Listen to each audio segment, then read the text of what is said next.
I'm Christianic. Today on CYInterview, we welcome Dr. Taryn Marie. She is the author of The 5 Practices of Highly Resilient People. Dr. Taryn Marie, thank you so much for joining us on CYInterview today. How are you? I am wonderful, and I'm delighted to be joining you. Thank you so much for having me. Oh, we're so great to have you. And of course, also here today, CYInterview sponsor, the founder of Epic Financial Strategies LLC, Mr. Rob Gill. Rob, thanks for joining us on CYInterview. How are you today, sir? Chris, super grateful to be sharing the stage with you and Dr. Taryn Marie. Let's go. Yeah, so let me just ask you, Doctor, to begin, what do you think is the most important trait you have learned studying resilience in the last 20 years? That is such a great question. Well, obviously, there's 5 practices of highly resilient people. Here's what I would say, sort of overarching for those 5 practices, is an understanding that disruption is actually necessary in our lives. And so our human brain likes clarity, our human brain likes certainty, our human brain likes control. It does not like the other C things. It doesn't like challenge, it doesn't like change, it doesn't like complexity. And so anytime disruption shows up in our lives, we're like, oh no, not this thing. And yet, disruption is absolutely necessary for our lives, for our growth, for our development, and for our advancement. And so getting to a place where we can see disruption not as something that is at odds with how we're growing and developing as people, but actually a necessary part of how we get to grow and evolve over time. So speaking about that and moving in that direction, I like to think about something that me and Rob have learned over our life is this thing called status quo clinging, where we need to get away from these habits so we can grow as human beings. What do you think about that, Doctor? What do I think about getting away from the status quo? Yes. Yeah.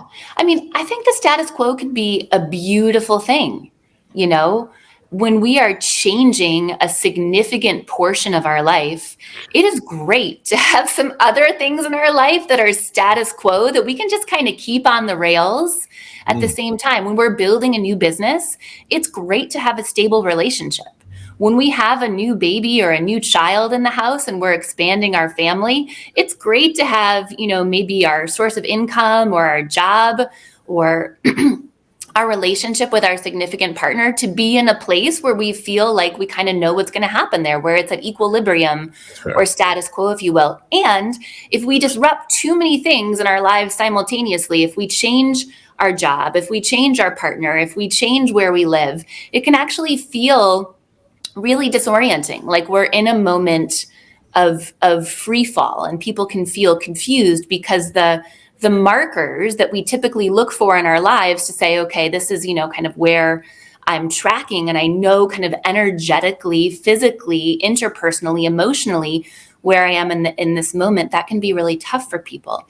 But when we think about staying status quo in every area of our lives and continuing to kind of do the same things, well, we all know that if you continue to do what you always did, you'll continue to get what you always got. And so I think the sort of flip side of the coin is, one side of that coin is status quo. The other side of that coin is what we just talked about in terms of necessary disruption. So status quo can allow us to make big changes and big leaps in one portion of our life where we kind of keep everything else buttoned up. And then necessary disruption, lets us know that there's a time for things to change, that we're being called out of the way our life used to look and called into something where we're meant to grow and evolve to a greater degree. Rob, you know all about disruption. How does Dr. Marie's message resonate with you when she talks about disruption? Dr. Marie, every time I talk to her, forces me to level up. So let me be clear. Clinging to status quo, she pointed out, is a very good thing when it comes to stabilization of family and certain type of relationships that it's not necessary to disrupt. Agree. But she also isn't confused about the importance of disruption when it comes to status quo of when change is necessary. That's what I just heard right now. Now, who decides when change is necessary or not? I mean, Steve Jobs made that decision, right? a couple other these people that Tony Robbins has made that decision. I'm sure Ed Milet has made that decision. Brad Lee, all these, Jay Bilstein, you, Dr. Marie, and that fine line of what she just described. I think of the word distinctions. I think of sensory acuity, and I think of Eskimos. Eskimos have 12 different definitions for snow. Somebody that lives in LA has one definition. So I kind of feel like she just took me to school. Thank you, Doc. I appreciate it, as always. And that's my thoughts on that, Chris. So I'm going to turn it back to you because this is your interview, pal. So Dr. Marie, let me just ask you, like 20 years ago, like what is the story to when you realized that this word of resilience was going to be the definition of the next 20 years of your life? Like when did you know that? Yeah, I don't think I knew that 20 years ago, for sure. I think with everything that happens for us in our lives, it's always an evolution. And oftentimes we don't understand the power of a particular moment really in that moment. We say in the English language, hindsight is 20/20. And in the moment, it's like all of the dots, they just look like a scatter plot. But it's in the future when we can look back, and hindsight being 20/20, that we can actually see the thread that lines up each one of those dots. So today I have the privilege and, the sort of ability to have that hindsight to look back and say, oh, we've been talking about resilience this whole time, but I think that was only in the last 5 years that word really emerged for me. Initially, it was having faced significant challenge. And by the way, I'm not unique in that. We've all faced significant challenge. We all have resilience stories. We have all had moments where we did not know if we were going to make it through the minute, through the hour, through the day, and yet we did.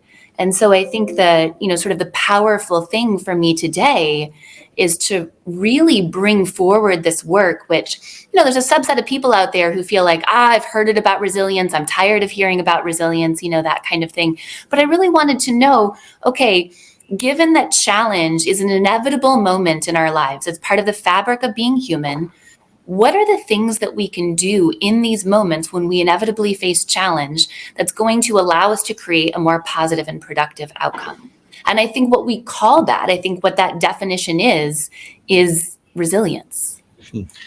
How do you think, though, like as we go through life, all of us deal with something that's traumatic, stressful, tiring, exhausting. And for some people, a lot of this stuff kind of builds up over time and it's never really resolved. And then they go into different life and then there is something they do have to overcome. How do you think past challenges and past issues in life impact future opportunities to overcome resilience later in life? Yeah, it's a great question. So, I think we can look at this in two ways, right? The way that you asked the question, I think, is like about unresolved challenges, unresolved trauma, healing that we have yet to do. My belief, twofold. One, if you believe in God, whatever that version of God is for you, or if you believe in a higher power or an energetic force that exists in our universe, whatever that entity is, I believe that there is not a single drop of pain wasted in our formation. That everything that we experience forms us, has the opportunity to form us into who we are today. Healing is a lifelong process. And so when we haven't healed something, when something hasn't been understood or integrated into our lives, one of two things happen. Either that thing that happened keeps coming up for us, or we will end up in situations that mirror that experience until we deal with it and do our own work. What I like to say with my clients that come to me about relationships, whether it's, professional relationships, romantic relationships, it's like, if you do not address your experiences from childhood and integrate those experiences, you will address them in your most significant relationships in your life. Wow. And sometimes those can be very negative outcomes if you are basically taking your experiences from when you were growing up and then you're with your partner. They can lead to negative things. And guess what? Your spouse is not your mother or your father, obviously, Dr. Marie. Yeah, louder for the people in the back, Yeah, Chris. or a previous relationship. Yeah, or a previous relationship. Yeah. We should never compare one relationship to the next, and we should Exactly. be giving the person an equal standing going forward, obviously, and judging them based on that circumstance, because not every person is the same.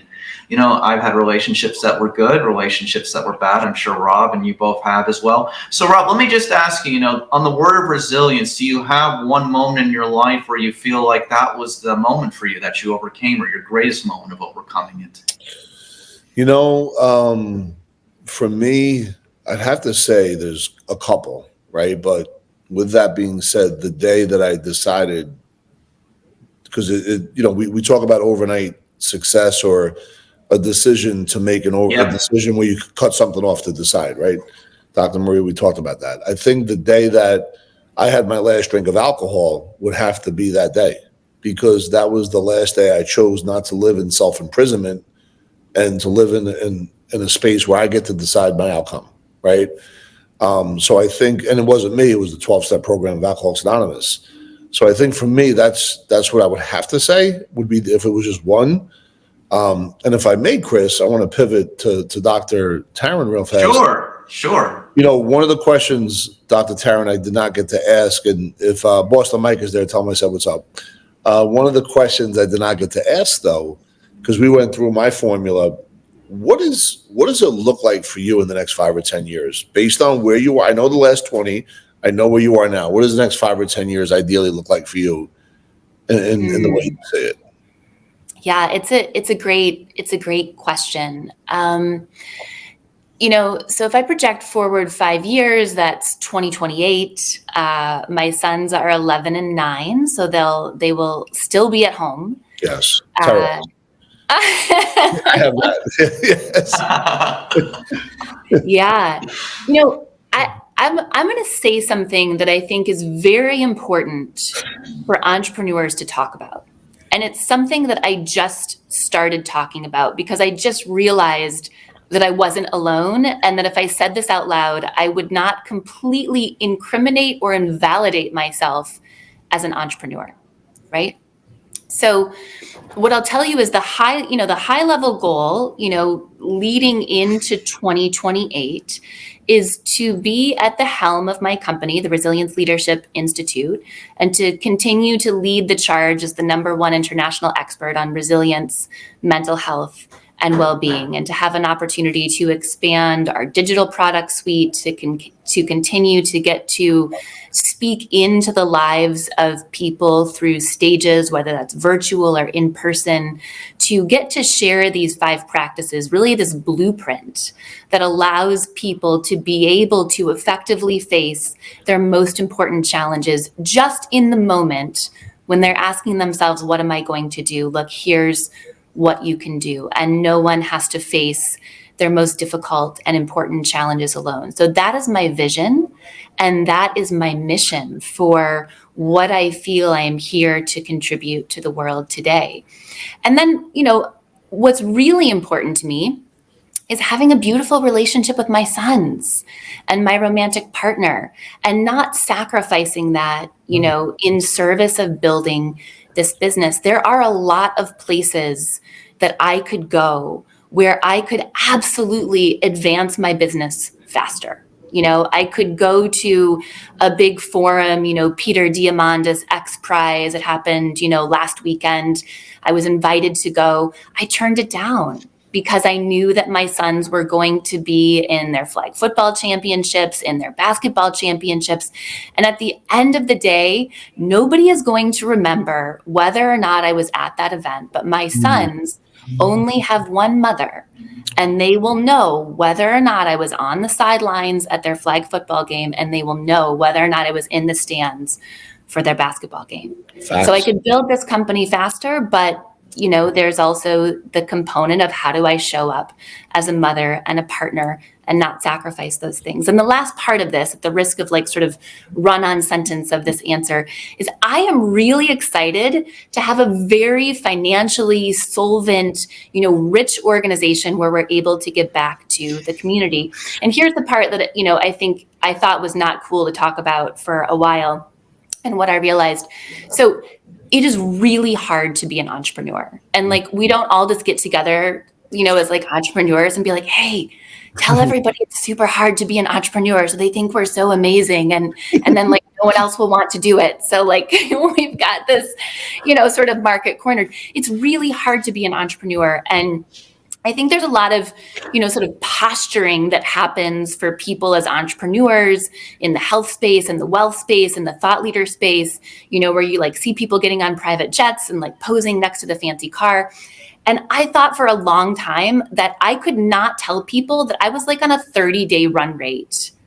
I was on a 30-day run rate for 4 years. Like I have just gotten to like a 45 to 60-day run rate in my company, which means, for those of you listening who are not like, super into business and savvy, it means like I figured out every 30 days how to top line fund my own salary, pay my own mortgage as a single mom, and pay my employees. But I thought if I tell people I'm thank you, Rob. Rob's clapping. If I tell people I'm on a 30-day run rate, people are not going to think I'm good at what I do. They're going to be like, what's wrong with this woman? Her like company is like not financially solvent. And what I learned is there are two different things here. There's a difference between what you're building as an entrepreneur in the early 5 years of building your company, perhaps longer, and how good your idea, your product, and your contribution is to the world.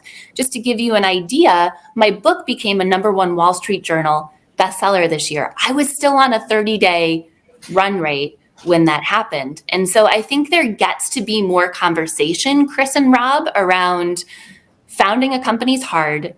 You're not going to have a private jet or a Lambo probably in the first like 3 to 5 years. Like, congratulations if you do. But if you don't, it doesn't mean there's something wrong with you and that you're not doing it right. It means that building a company takes time, no matter how great your idea is, no matter how great you are as a business leader, and no matter how savvy you are as an entrepreneur. I love that message. Oh, wow. That was, first of all, who cares about the jet? And by the way, do they still have jets? Right? So I think what you just said is amazing. Chris, I mean, the run rate and talking about the raw honesty, and the most important thing is being in the stands for your kids' games while you're building the business the right way. And then, your book comes out right from the heart, best-selling book, and it leads to getting you the run rate in order, right? It seems like that's the case that kind of put you over the top. And single mom paying the bills, the whole 9 yards. And most importantly, though, I never suspected that you're doing any of this for the money. The money's a byproduct, obviously.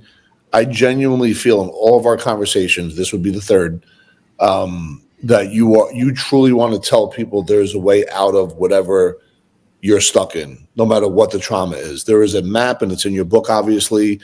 And thank you for sharing that. And listen, sometimes the balance that you just talked about, people dispute work-life balance as entrepreneurs. It may not be 9 to 5, 5 to 10, but there is a level of balance there. And yes, the entrepreneur work life is digging ditches every single day. And there's no rest, there's no time off. And the glamour of it is only seen on 30-second clips in front of a jet. But that's not the entrepreneur true success rate. It really comes down to what you do behind the scenes. And I think time, TIME, things I must earn, always equals out the playing field. There's no question about it. Yeah. Yeah, I'd ask a doctor, really, let me just say this to you. You guys are talking about this for the last 4 or 5 minutes. Like, I think a lot of entrepreneurs, and I think people just in general, struggle with the work-life balance. So how do we get there, doctor? Like, how do we get to where you are? Like, so everybody feels like that they've been accomplished every day. Well, let me like unwind the like get to where you are. So first of all, I think I honestly think we need to burn, the work-life balance term I down. agree. I agree. Like light a match to it, because Good gone. stuff. Yeah. You Bye-bye. know, as a parent, let's just say as a parent, right? Let alone as a mom, we're always being pulled in so many directions with our partner, with our pets, with our children, with our Yes, the employees, best. with our business, Yeah, and you are so, right. thinking that there's going to be some kind of balance, right? Let alone our own mental health, finding time to meditate, finding time to exercise, eat healthy, spend time in, social relationships that uplift us and enliven us and encourage us. There is no such thing as balance. There's no such thing as balance. I think what we get to, especially as entrepreneurs, is like, what does work-life integration look like? And how can we be present? She's always changing it up. That's like New work-life term. integration. I love that. New Instead of term. balance. Take it down. Yes. Yes. Take that and Yeah. rewind it back, Chris. Take it and rewind it back. Yep. Right? Yeah, Doc. Work-life integration means that sometimes we're on a business trip and we take our family with us. It means that when I have been on television sets to do interviews for programs, when I can, I've gotten to take my children with me and show them, what's mom up to during the day. And sometimes on Saturday afternoon, I'm like, hey guys, do you want to put a movie on that you've been looking forward to for 2 hours and have some popcorn while I, bang out some emails here and get a proposal done in the other room. And so when we start believing that there's some kind of formula for this and that things are supposed to be balanced, I think it does us a disservice, because the vast majority of us walk away from feeling like our life needs to be balanced in some way, actually feeling worse about ourselves rather than feeling better. So I think if we can shift the mindset to work-life integration, we'll feel better. Are the people who are seeking balance in life, are those the ones that are dealing with shortcomings in life? Are those the people who always are like, well, I never have enough money, or I'm never getting ahead, or my life is going nowhere, or I'm not meeting anybody to go on a date with? Are these the people who are kind of like the possibility negators, in your opinion? Can I just jump in on that, Doc, before you answer beautifully, because I know it's going to be tremendous? I love that. I think, Chris, on that, they just don't know what they don't know, right? So I believe that. Like, until you are actually educated, you don't know what you don't know. And that's part of the conditioned, society that we may live in, whether it's handed down, whether it's the traditional school system, whatever the case may be, our friends. You're saying they haven't woken up yet. I think when you generalize that question, if we look at the general population that you're talking about, I would suspect a lot of them don't even know that there's really something else. And the entrepreneur somehow finds their way there. Now, does the entrepreneur follow through? That's a different question. But once the entrepreneur gets in there and they realize all the ways not to do it, because they got to bang their head against the wall over and over again, then they figure out how to do it eventually. That's my take on it, Doc, but I turn it over to you. I think that's a great perspective. And, what I'd say from like a mindset, psychological standpoint, given that my background is in psychology and neuropsychology, is I think it's two different things. I think the people who are searching for balance, that's a different mindset than someone who is or is not open to an available possibility. So I think those are like actually two different ways of thinking. And my own opinion is I would not generalize them together or conflate, great word, as the same thing. So I think work-life balance is something that has been sort of like spoon-fed to us in the media. Agreed. And I think there's an opportunity to see that in a different way relative to integration. And then being able to identify, believe in, trust that there are different and new and available possibilities that can have or will exist is a really exciting way of thinking. I think it's a hallmark of the vast majority of entrepreneurs. And I think it's a very different way of thinking that's not related to kind of the balance component of that. as an entrepreneur, stay with me on this. We are all basically like a mosquito, And what I mean by that is, you can be in your house, you can be all cozy, maybe you want some of that summer air in, and so you just leave the screen door, right? And what does a mosquito do? A mosquito finds the one imperceptible nick in the screen, right? The chink in the armor, so to speak, and finds a way to get inside. And most people, maybe even the other mosquitoes, didn't see that available possibility for something new, but that one mosquito did. And then they get inside and they make your life a living hell when you try to go to sleep because you're like, where is that thing, right? But the point is, as entrepreneurs, that's what we do. Everybody else sees a screen door and just keeps going. We say, where's the little nick? Where's the opportunity? Where's the piece of this that's different than everything else that will allow me to enter into a new possibility that most people didn't even believe was possible? Rob, final thoughts? I understand the mosquito. I'm not confused at what she's saying. I get it 100%. And Dr. Marie, thank you so much. Taryn, thank you so much for being here today. I've had some great conversations with Dr. Taryn this week, so I'm good, Chris. I'd rather you just close it out in the way you normally do. Okay, well, we'll just be very quickly. Let's go back to it one more time. Of course, the book is The 5 Practices of Highly Resilient People. Rob is definitely one of those people, by the way. So for CYInterview sponsor, the founder of Epic Financial Strategies LLC, Rob Gill, and Dr. Taryn Marie, I'm Chris Yandick. Thank you both for being on CYInterview today. Thank you for watching today's CYInterview segment from Las Vegas. Please hit the like button and please hit the subscribe button to be updated on all future CYInterview content from Las Vegas and beyond.